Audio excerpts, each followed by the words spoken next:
寿喜烧，你们说日本最老的寿喜烧店它还在吗？这是一个疑问，但也是一个很值得寻找的答案。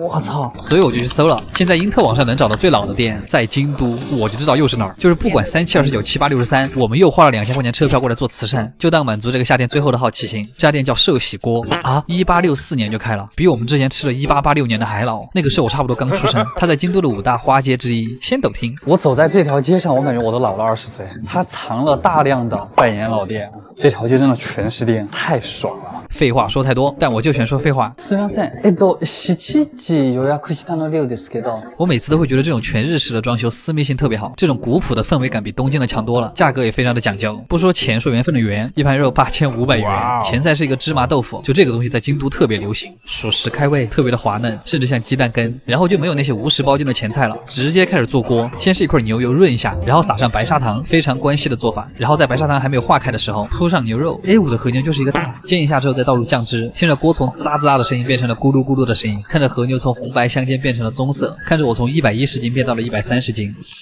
然后我们开始搅鸡蛋，真是肉汁大，一口吃不下。我发现这个蛋液的作用不仅是让它变得更滑嫩，主要是给那个肉片降温。他们家的寿喜烧特别的清新，不会太甜腻。说着第一口不吃饭，但我还是没忍住。而且他们家的酱汁没有那么抢戏，所以更加突出了它和牛油脂的那个甜味儿。不愧是老店。姐姐接下来会在锅里放魔芋丝、大葱还有豆腐。第二口下去仍然很满足，滑蛋牛肉和米饭太配了，温热的牛肉和蛋液混作一团，包裹着颗粒分明的米饭，难以抗拒的鲜嫩。再来一口，2片滑牛让我刨了一整碗米饭。前面刚说完他们家8500元一盘，我们又追加了一份2片16000的和牛。来口和牛卷葱，我们先不卷葱根，卷那个绿色的葱叶，因为我觉得葱叶更有那个葱的味道，而且那个脆脆的口感包裹在寿喜烧里特别解腻，葱里面的甜还带一点辛辣。又想炫饭了。吃完之后继续煮菜，大葱、洋葱、小香菜，就这个锅越煮到后面就越清新。又是每次的固定环节，魔芋丝加蛋液还是那个滑溜溜的口感，想念起了那道东北名菜猪肉炖粉条。接下来换了一个蛋液，重新又加了一份肉。其实吃豆腐的时候也非常讲究，不能太老也不能太嫩，嚼起来特别的扎实，用和牛卷着它吃就很完美。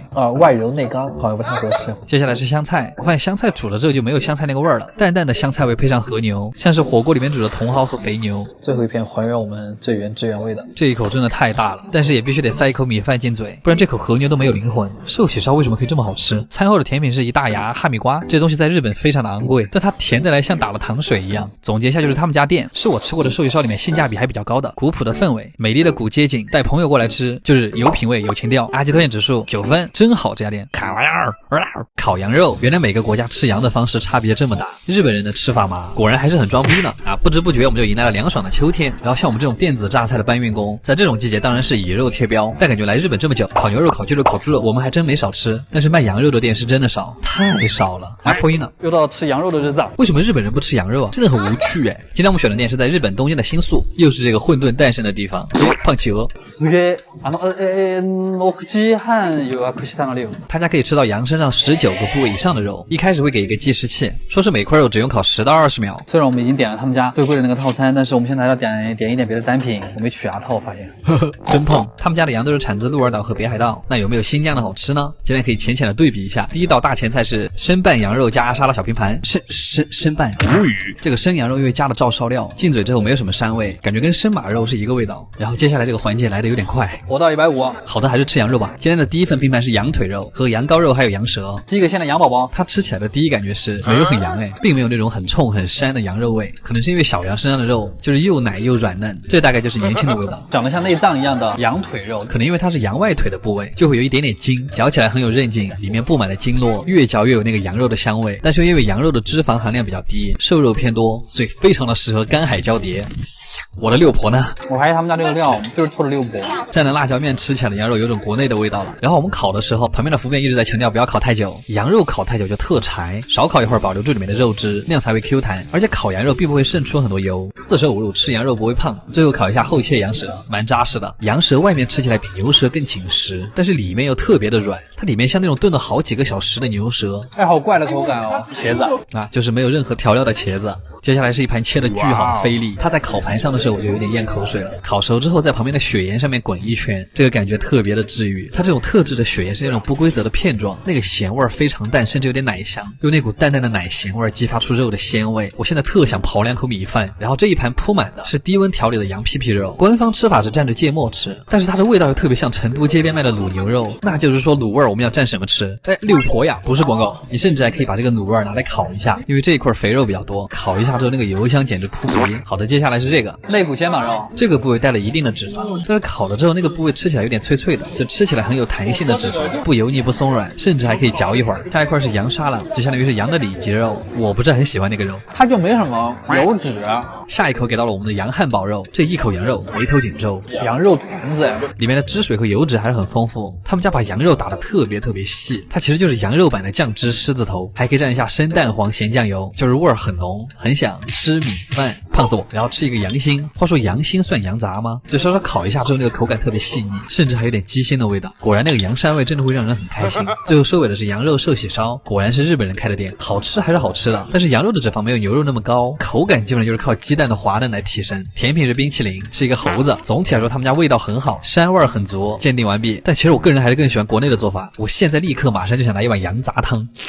阿基推荐指数8.5分，卡玩意儿，6婆万岁！我一直有个疑问，喜欢吃法餐的人到底是喜欢它什么？本人因为最近吃的太好，体重又成了上升趋势，所以又怀念起了以前做大冤种的时候。不对，是吃法餐的时候，而且法餐还没什么人看。终于又到吃法餐的日子了。今天吃的这家店位于东京的涩谷。涩谷是一个什么地方？就是那个在日剧里面经常能看到的地方，非常的乱，当然是乱花渐欲迷人眼的那个乱。它比较像成都的春熙路或者太古里。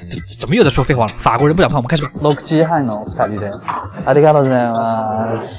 装修非常有法国氛围感，但跟我们又有什么关系呢？这是一家以可持续为理念在做的餐厅说白了就装。我们点的还是他们家最贵的套餐，第一道菜造型有点好看，哪个可以吃哪个不能吃我们也不知道，但是我相中了这个马卡龙，其实还挺好吃，层次分明，外酥里软。下面这个一小杯像是果冻上面放了2个小虾，它其实就是果冻包裹着芝士，口感非常奇妙。然后是一个法式薄饼，上面搭配了一点肉末和一些草，这种菜一般分量小到尝不出什么味儿，不过还好这种高级法餐厅一般还会给你一个比较软的面包，而且这种法棍和面包可以无限加，就是说如果不要脸的话可以一直把他们家吃到破产。但它这个烤的软面包是真的很好，它有一股淡淡的奶香和酵母的味道，涂上一大坨黄油，比刚才的前菜还好吃。接下来切入正题，就是在法餐店里面摆盘越精致的菜，你越不知道它是什么菜，非常的可持续，大自然的味道。它这个底下的薄片吃起来像饼干，上面是几片黑松露，还有一小坨鹰嘴豆泥，旁边的玻璃杯里终于见到了今天的第一坨肉，给了好大一块鲍鱼。它把里面那个鲍鱼做得非常的软，然后这一整个小碗吃起来很像那个中华海草，就是酸酸甜甜，清爽开胃。然后是这家店的招牌菜，长得像鲷鱼烧，但是打开之后别有洞天，里面是一块煎的已经色泽诱人，饱和度拉满的香煎鹅肝，就是用叉子戳进去都感觉不到任何力道，牙齿一口咬下去，那个油水瞬间从每个细胞里面爆开，那个绵密的鹅肝带上一点稍微甜口的酱汁，甚至还吃出了红烧肉的感觉。油脂带来的快感指的就是这个了。但我还是更喜欢土豆泥配鹅肝，这2个口感绵密的东西配起来就是一绝。这个黑色的鱼我怀疑它就是纯装饰，搭配起来吃也没有任何的帮助。接下来是个很怪的菜，服务员说是要把碟子里面的菜放到杯子里就是说一顿操作猛如虎，评分只有2.5，果然装还是得看法餐。然后这个菜我不敢讲太多荤蘑菇，它里面那个抄手怎么说呢？它的皮儿超级的厚，可能是法国人对中华料理的误解。下一个菜，服务员说它是美国热狗，但是它到了法国就自动缩小了，可能法国人的尺寸和美国人还是有点不一样的。然后龙虾端着上来今天的第一次心动，感觉终于有点不是只给名媛吃的东西了，其实还挺大一只的，肉质还是很紧实的，好像是和超市的不太一样。其实开始吃饭之前，服务员就已经把活虾拿到我面前给我看了一眼只是没拍到。它是甜辣的红酒风味，好吃，但就是没吃够。最后的主菜是一盘鹿肉，我的最爱，还是那股熟悉的介于山和心之间的味道，就是那个木头的药材味，那股木头的味道很明显，那个味道真的吃一次就上头了，可能是3分熟的样子，特粉嫩，然后中间的部分嚼起来特别细腻，还有旁边焦焦的玉米，非常的大自然。炭烤的玉米不用啃着吃，感觉好奢华。然后是吃芝士，它会让你先选几种，然后搭配着这个法棍片一块吃，就是我有点吃不来。然后就是法餐里面非常复杂的一个部分，最后的甜品，一般法餐的甜品分为3个菜，第一个豆腐冰淇淋，第2个桃子，第3个就是蛋糕，它们都巨甜。好的我们全部吃完了，就是没有吃饱，反正每次吃法餐都没吃饱，我们就当做了个慈善减了个肥好了。阿基推荐指数7分，好贵呀